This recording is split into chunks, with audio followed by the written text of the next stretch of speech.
വിജയങ്ങൾ എപ്പോഴും വൈകാരികമാണ്. കണ്ണീരും സന്തോഷവും ഇടകലർന്നൊഴുകുന്ന ഒരു പുഴയാണ്.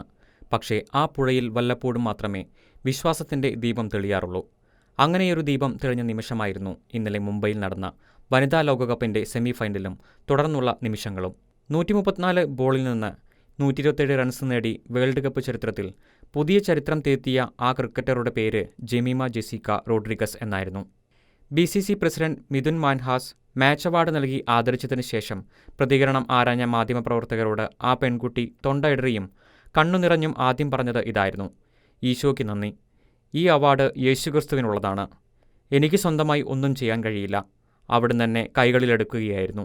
വിജയങ്ങളുടെ അവകാശങ്ങൾ സ്വന്തം കഴിവിനും പരിശ്രമങ്ങൾക്കും നൽകുന്നവർക്കിടയിലാണ് ജെമീമ തൻ്റെ വിജയങ്ങളുടെ മഹത്വവും കർത്തൃത്വവും ദൈവത്തിന് നൽകി വിനയാന്വിതയായത്.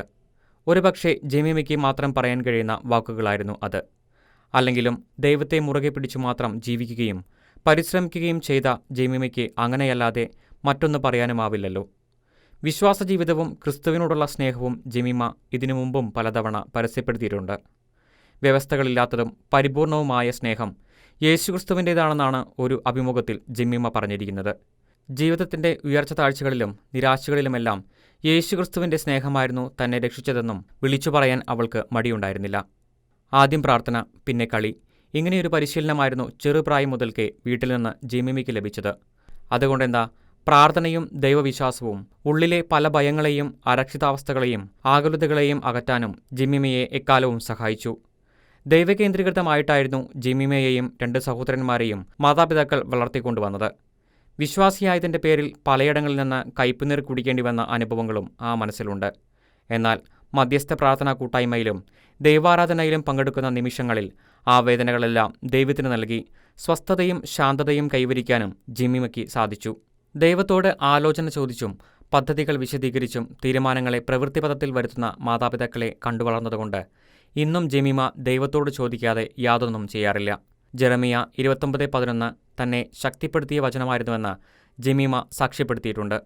പ്രതിസന്ധികൾക്ക് മുമ്പിലും വഴിയറിയാതെയും നിന്ന അവസരങ്ങളിലെല്ലാം ആ വചനമാണ് അവളെ മുന്നോട്ട് നയിച്ചത്. ആ വചനത്തിൻ്റെ പ്രകാശത്തിലൂടെയായിരുന്നു എന്നും അവളുടെ സഞ്ചാരവും. മുംബൈയിലെ ഇടത്തരം കുടുംബത്തിൽ നിന്നാണ് ലോകം മുഴുവൻ ശ്രദ്ധിച്ച ഇന്നലത്തെ ആ വിജയത്തിലേക്കുള്ള ജെമീമയുടെ വരവ്. മാംഗ്ലൂരിലെ റോമൻ കത്തോലിക്ക കുടുംബത്തിൽ 2000 സെപ്റ്റംബർ 5-നായിരുന്നു ജനനം. ചെറുപ്രായം മുതൽ തന്നെ അവൾ ക്രിക്കറ്റിനെ പ്രണയിച്ചു തുടങ്ങി. പിതാവ് ഇവൻ റോഡ്രിഗസ് ആയിരുന്നു ക്രിക്കറ്റിലെ ആദ്യ ഗുരു. തൻ്റെ ഹീറോയും പിതാവാണെന്ന് മകൾ പറയുന്നു. എന്നിട്ടും മകൾക്ക് വേണ്ടി സമയവും പണവും ചെലവഴിക്കുന്ന ആ പിതാവിനെ സമൂഹത്തിന് മനസ്സിലാക്കാനായില്ല. എന്നും അദ്ദേഹത്തെ കുറ്റപ്പെടുത്താനും പരിഹസിക്കാനും മാത്രമേ അവർക്ക് താൽപ്പര്യമുണ്ടായിരുന്നുള്ളൂ. പക്ഷേ അതിനെയെല്ലാം അവഗണിച്ച് ആ പിതാവും മകളും മുന്നോട്ട് പോവുകയായിരുന്നു. ജെമീമയ്ക്ക് സ്പോർട്സിൽ മികച്ച പരിശീലനം നൽകാൻ വേണ്ടിയാണ് ആ കുടുംബം മംഗലാപുരത്ത് നിന്ന് മുംബൈയിലേക്ക് കുടിയേറിയത് തന്നെ. മുംബൈയിലെ ബാൻഡപ്പ് പിന്നീട് ജെമീമയുടെ ലോകമായി മാറുകയായിരുന്നു. ഇന്ത്യ അണ്ടർ-19 ക്യാമ്പിൽ പങ്കെടുക്കുമ്പോൾ 14 വയസ്സായിരുന്നു ജെമീമയുടെ പ്രായം. അന്നത്തെ ആ തുടക്കമാണ് ഇന്നലെ ലോകത്തിൻ്റെ മുഴുവൻ ശ്രദ്ധ നേടിയ വിജയത്തിൽ ചെന്നുചേർന്നിരിക്കുന്നത്. വാക്കുകൾ കൊണ്ട് വിശദീകരിക്കാൻ കഴിയാത്തതുകൊണ്ട് തനിക്ക് ഇതുവരെയുണ്ടായ എല്ലാ നേട്ടങ്ങളെയും അത്ഭുതം എന്ന് മാത്രമേ ജെമീമയ്ക്ക് വിശേഷിപ്പിക്കാൻ കഴിയുന്നുള്ളൂ. ആ വിശേഷണം ജെമീമയ്ക്ക് ചേരും. കാരണം പ്രാർത്ഥനയും വിശ്വാസവും നഷ്ടപ്പെട്ട് വരണ്ടു പോകുന്ന യൗവനങ്ങളുടെ ഒരു കാലത്ത് പുതിയ കാലത്തിൻ്റെ പുതിയ പ്രതീക്ഷയും വിശ്വാസവുമായി നിലകൊള്ളുന്ന ജെമീമ ജെസിക്ക റോഡ്രിഗസ് ഒരു അത്ഭുതം തന്നെയാണ്.